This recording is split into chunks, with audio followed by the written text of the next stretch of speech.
Hey everyone, this story is real. It happened to me. Before we begin, please subscribe and promise me you'll watch till the end. My name is Jennifer Lawrence, and for years my life looked like the kind of life people secretly wish for when they blow out birthday candles. My husband George Lawrence and I built our home from the ground up, brick by brick, dream by dream, until it became more than a house. It became a place where everyone felt safe.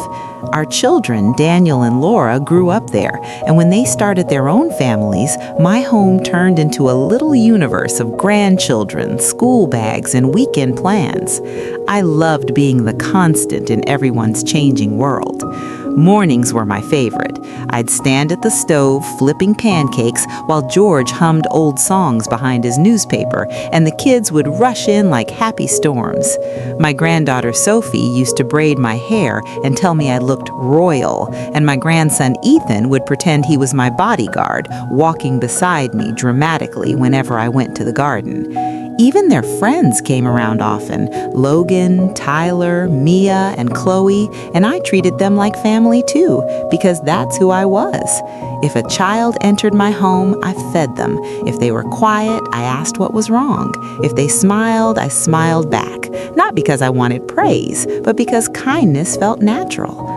Our Sundays were loud and beautiful. George carved the roast like it was a sacred tradition. Daniel told jokes that made everyone groan. Laura brought desserts that disappeared within minutes. And my grandchildren argued over board games like it was the Olympics. I used to think I had won at life, not through money, but through love. And yes, we had built assets over the years, a home, savings, and property George managed carefully. But to me, the true wealth was sitting at that dining table, hearing, "Grandma Jennifer, tell us that story again." I told stories about our younger days, about George's first job, about how we couldn't even afford new curtains but still felt richer than anyone. Those were bright, happy moments, the kind that glue your heart to a memory so tightly that you forget things can change. I didn't know happiness could have a hidden price tag. I didn't know that while I was pouring tea and laughing with everyone, someone was quietly studying our family like a puzzle and planning how to rearrange the pieces. At first, the changes were small enough to ignore, like tiny cracks in a wall you assume will never fall. Logan and Tyler were charming in front of me. "Mrs. Lawrence, your cooking is legendary." And Mia and Chloe always offered to help clear dishes. I believed their sweetness because I wanted to. But I started noticing how my grandchildren changed after spending time with them. Ethan, who once ran into my arms like I was his safe place, began answering with one-word replies. Sophie, who used to share every secret, suddenly guarded her phone like it held a second life. My own children, Daniel and Laura, became oddly tense around me, as if my presence made them careful. I began hearing fragments of conversations when I walked into a room. "She always wants control. She acts like she owns everyone. She's hiding something." I told myself it was teenage drama, that young people exaggerate. But it wasn't just the grandchildren. The friends started helping in strange ways, offering to manage online payments, suggesting we should digitize documents, telling Ethan and Sophie that elders often manipulate families by guilt. One afternoon, I overheard Logan saying, softly but clearly, "If you don't stand up now, you'll regret it. She'll take everything with her." Something cold moved through my chest. Everything? Take everything? I had spent my whole life giving, yet suddenly my love was being described like a trap. When I tried to speak to Ethan privately, he looked at me like he was listening to a stranger. "Grandma, you don't have to keep checking on me," he said. "It's suffocating." That word hit me harder than it should have. Suffocating? Me? I was the one who stayed up when he had a fever, the one who saved for his school trip, the one who celebrated his smallest wins. Yet those friends had planted a seed that my care was control, my advice was manipulation, my rules were greed. They made my grandchildren feel like victims, and victims are easy to steer. George noticed too. He began asking, "Jennifer, why is Ethan so distant?" He was calm, but I saw worry in his eyes.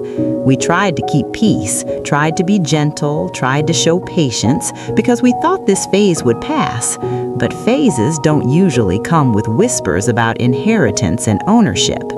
One evening, while we were clearing the table, Sophie said, "Grandma, why do you keep the paperwork locked?" I froze. "What paperwork?" I asked. She shrugged, but her eyes avoided mine. "Just stuff about the house."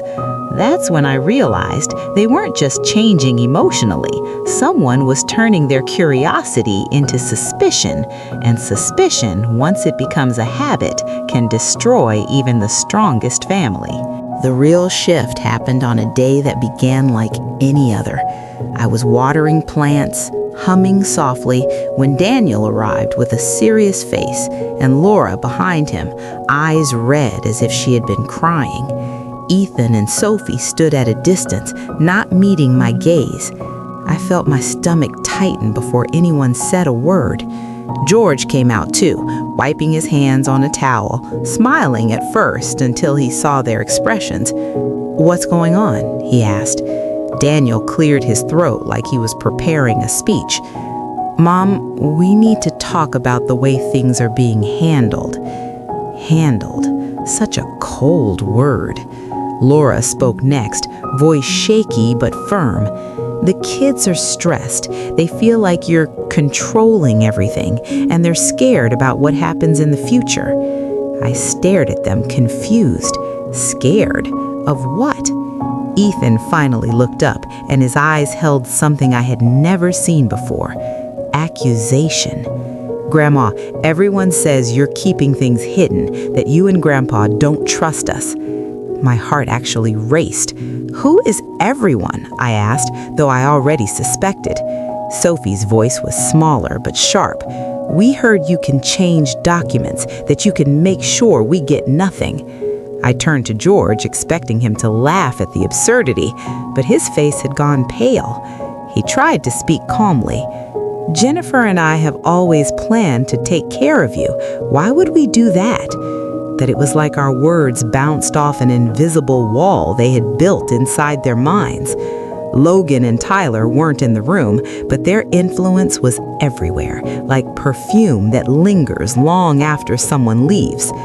Daniel said, "Mom, you need to understand. People are saying you might not be in the right state to manage everything." I felt a sting in my eyes. "Are you calling me unstable?" I asked, stunned. Laura quickly said, No, not unstable, just stressed. Maybe it's best if we put safeguards." Safeguards, another cold word. Then came the sentence that changed my life. "We think you should step back," Daniel said. "Let us handle the finances." I looked at my children, the ones I raised, and I realized someone had turned them into strangers who spoke in legal language instead of love. George raised his voice for the first time in years. "This is nonsense," he said. Ethan flinched like George was the villain. "See?"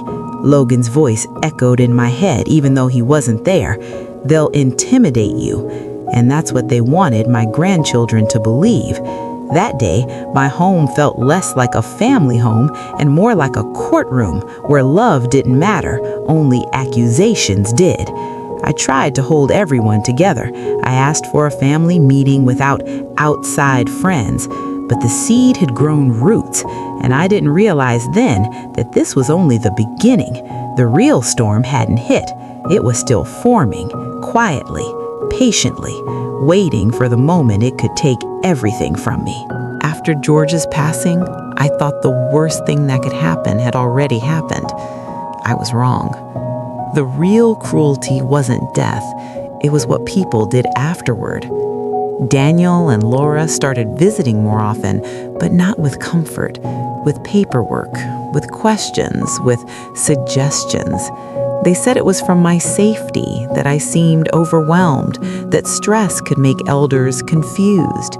They used soft voices, but their words were sharp. Ethan and Sophie stayed close to them, like they had formed a new team and I wasn't part of it. One day, Daniel sat across from me with a folder. "Mom, we need your signatures," he said, sliding papers forward. I read the top page and felt my hands tremble. It was about transferring authority, financial control, property oversight, decision-making. "Why would I sign this?" I asked, trying to keep calm. Laura leaned in, eyes watery, acting like the victim. "Because we're worried about you," she said. "We just want to help." Help. That word again, dressed up like love but carrying something ugly underneath. I refused. I said, "I will not hand over everything George and I built just because you're worried."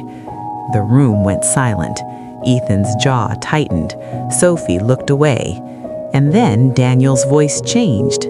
Less son, more stranger.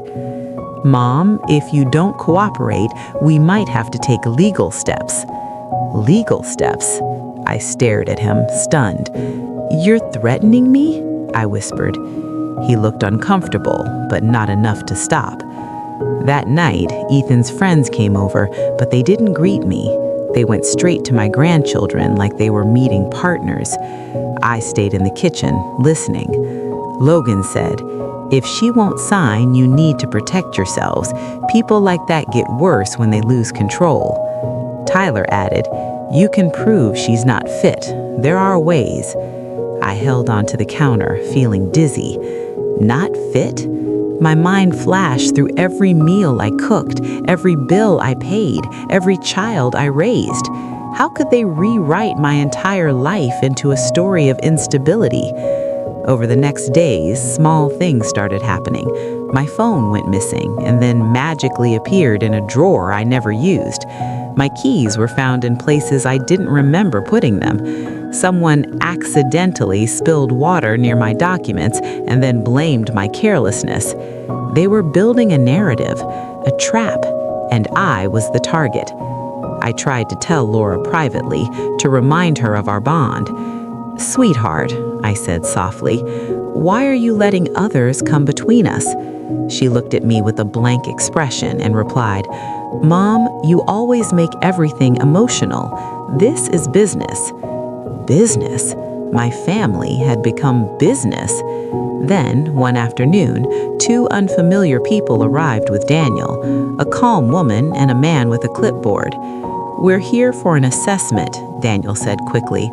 "Just routine." Routine? They asked me questions like I was being tested, and I could feel the humiliation burning in my chest. I answered politely, but inside I was screaming because I understood. They weren't helping me. They were preparing to remove me. And the most terrifying part was realizing they could do it because the people who should have protected me were the ones holding the door open. I still remember the sound of the knock.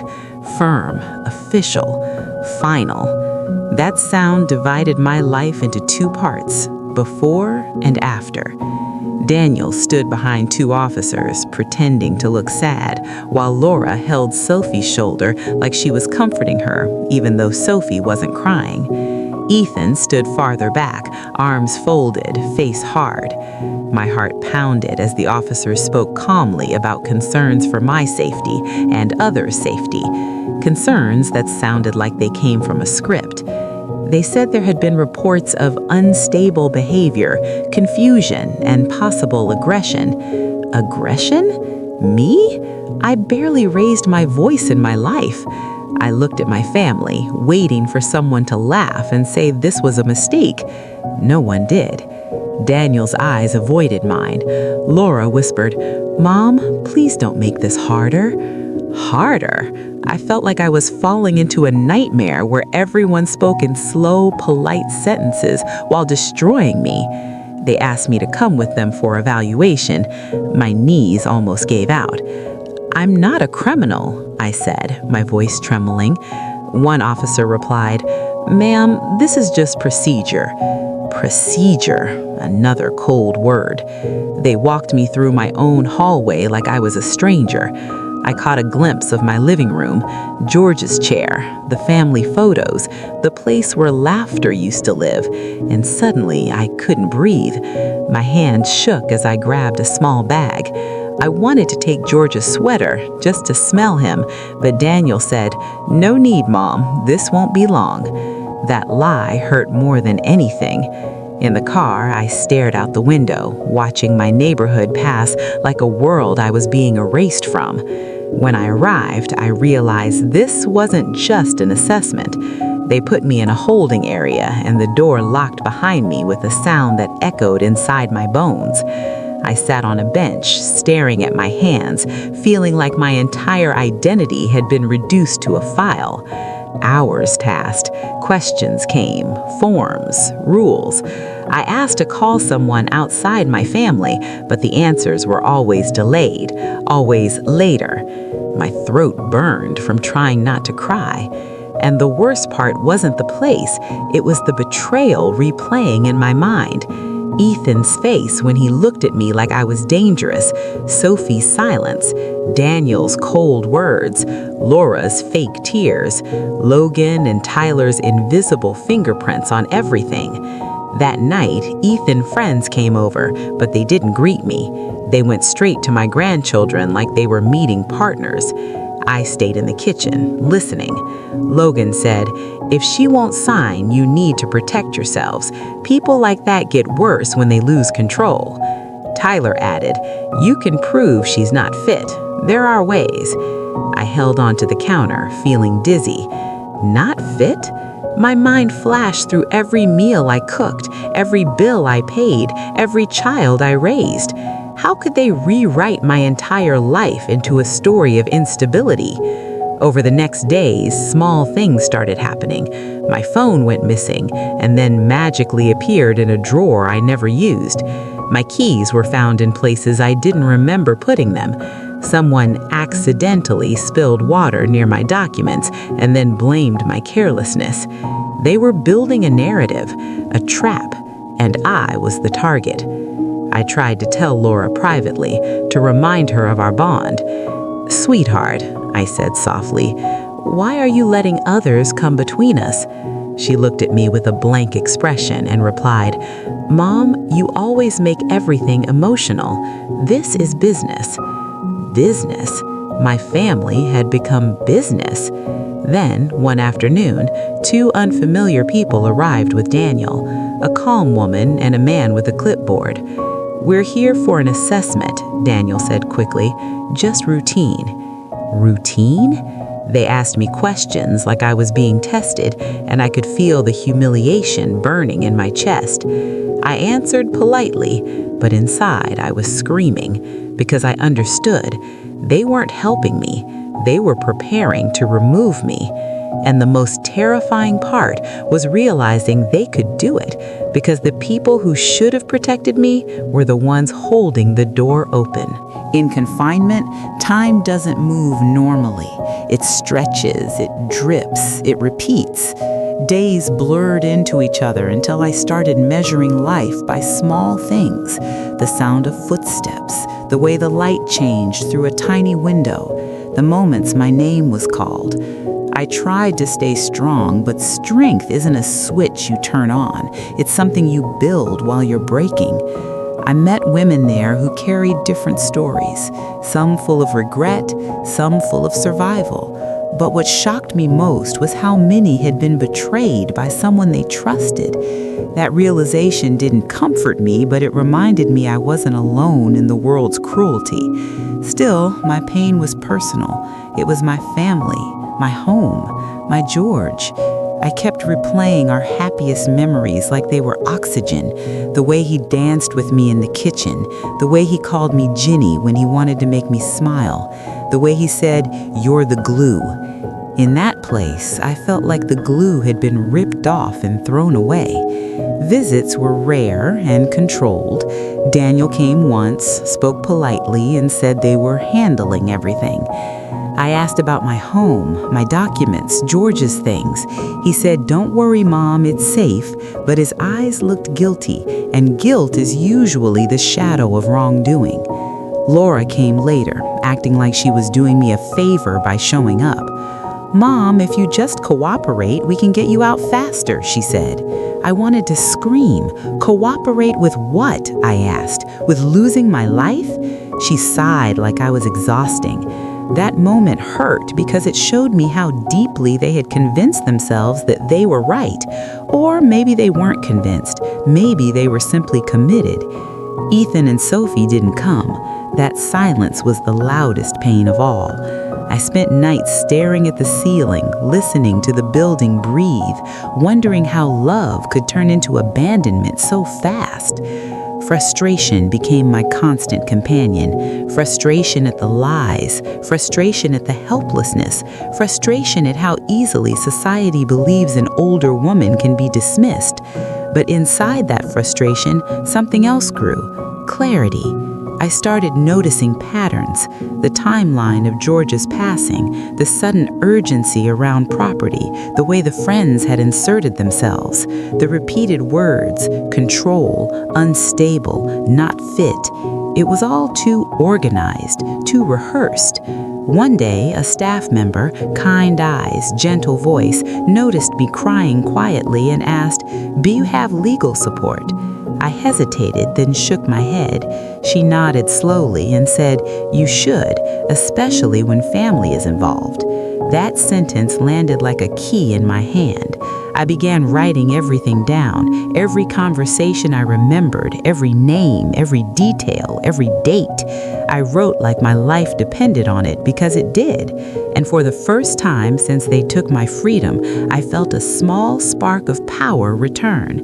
Not because I was winning, but because I was no longer silent. Pain has a sound in the dark, but so does determination, and mine was getting louder. My turning point didn't come through anger, it came through patience.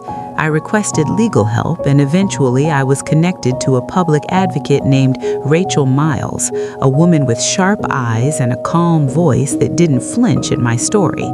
When I told her everything, the friends, the whispers, the paperwork, the forced evaluation, she didn't interrupt. She listened like she already sensed the shape of the truth. Then she asked one question that changed everything. "Jennifer, did George ever mention where he stored backups?" Backups. George was careful. He believed in documentation the way some people believe in luck. Suddenly, I remembered something, a small locked box he kept at his office, separate from home. I told Rachel, and she raised her eyebrows. "That could matter," she said. She filed requests. She pushed for records, and slowly the story that had been used against me started cracking under its own weight. Because lies are powerful at first, but they're heavy, and heavy things eventually fall. Rachel discovered something important. The reports about my unstable behavior were mostly secondhand and strangely similar in wording, like they were copied and pasted. The assessment notes showed inconsistencies. Timelines didn't match. Also, there were financial moves made right after I was confined, attempts to transfer authority, requests for access, changes initiated with suspicious speed. Rachel didn't accuse anyone immediately. She did something smarter. She followed the trail. Meanwhile, I learned from a staff member that Sophie had been bragging to someone on a recorded call, thinking no one would take it seriously, about how Grandma won't be in the way much longer. That recording became a thread, and Rachel pulled it carefully. Then came the real shock. George's office lockbox contained copies of property documents and a letter written in George's handwriting stating that if anything happened to him suddenly, Jennifer should be protected from anyone trying to seize control. He even mentioned he worried about outsiders influencing the children. When Rachel showed me a copy, I cried so hard I couldn't speak. George had seen the storm before it fully arrived. He had tried to leave me an umbrella. From that point, the investigation widened. Authorities looked at communications, messages between Logan, Tyler, Mia, and Chloe, and they weren't as clean as they thought. There were texts about getting her out of the house, locking down the assets, and pushing the family to act fast. They tried to disguise it as jokes, but jokes don't come with step-by-step plans. My frustration turned into a strange calm because the truth was finally becoming louder than the lie. Ethan and Sophie, once so confident, began acting nervous. Daniel and Laura requested fewer visits. Their silence now wasn't power, it was fear. I still felt heartbreak because even if justice came, the wound of betrayal didn't magically disappear. But I held on to one thing. I was no longer just a grandmother trapped in a false story. I was a witness to the truth, and truth, when it has evidence, becomes unstoppable. The closer the case came to court, I realized almost poetically they had tried to erase me, but in doing so, they created a trail that exposed them. Their greed had made them careless, and nature, life itself, has a way of flipping the script. The day I walked into the hearing room, I felt like I was walking into my own life again.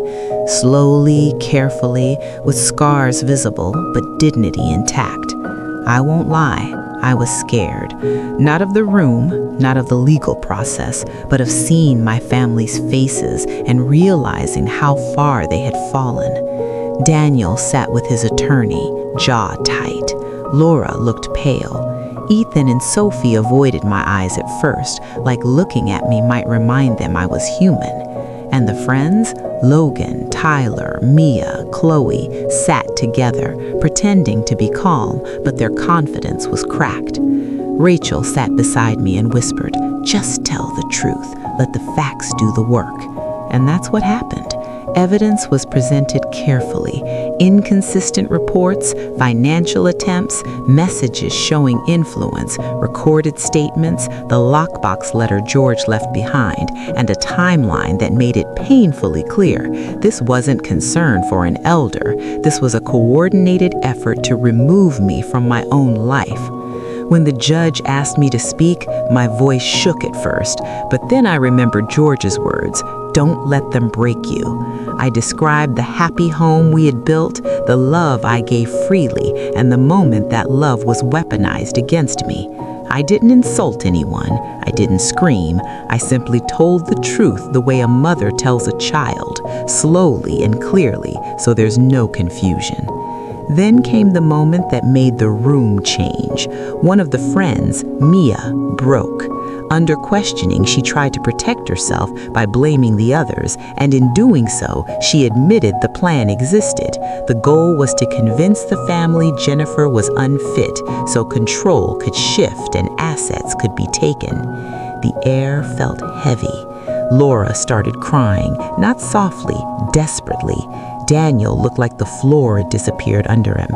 Ethan's face turned red, a mix of shame and disbelief, and Sophie's eyes filled with tears as if she suddenly woke up from a dream she didn't understand. I should have felt satisfied. Instead, I felt a quiet sadness because no victory feels clean when it involves your own blood. Still, justice isn't about emotion, it's about accountability. The court ordered immediate steps to restore my rights and protect my property. Investigations expanded into fraud and coercion. The friends who had orchestrated the influence faced serious consequences, and the ones who knowingly participated in the scheme were removed from the lives they tried to control. Some family members faced consequences too, because being family doesn't excuse harmful choices. It was painful, but necessary. The strangest part was watching Ethan and Sophie finally realize what happened. They came to me later, not with confidence, not with demands, but with broken voices. Ethan said, "Grandma, I don't know how I believe them." Sophie cried and whispered, "We were wrong." I listened, and I won't pretend it healed everything instantly. Trust isn't a light switch, it's a bridge that had collapsed. But I looked at them and remembered the little kids who once held my hands like I was their whole world.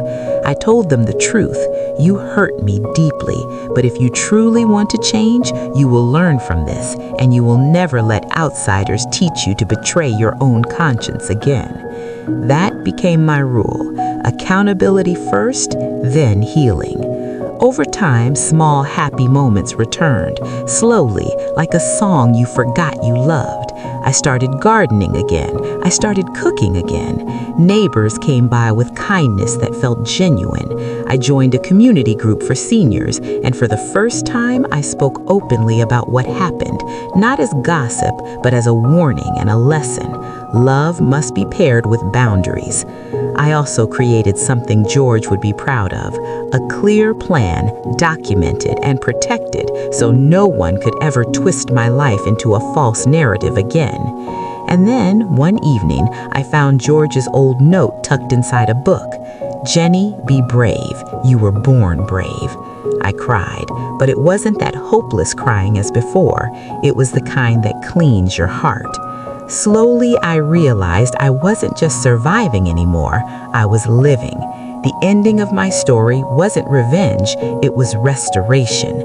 My home became mine again, my voice became mine again, my dignity returned. And the biggest lesson, the hardest one? Sometimes the people closest to you can be misled, and sometimes strangers can plant poison in a family's heart. But truth has patience, truth waits, and when it rises, it doesn't just punish wrongdoing, it frees the innocent. So if you're listening to my story, remember this: never let anyone's whispers become your belief without proof. Never trade your conscience for greed, and never underestimate a woman who has nothing left to lose, because she will rebuild stronger than before. Doubt. Thank you for listening to my story and for learning the lesson it carries. If this story touched you and you liked the video, please subscribe to the channel and stay connected for more true stories based on real-life experiences.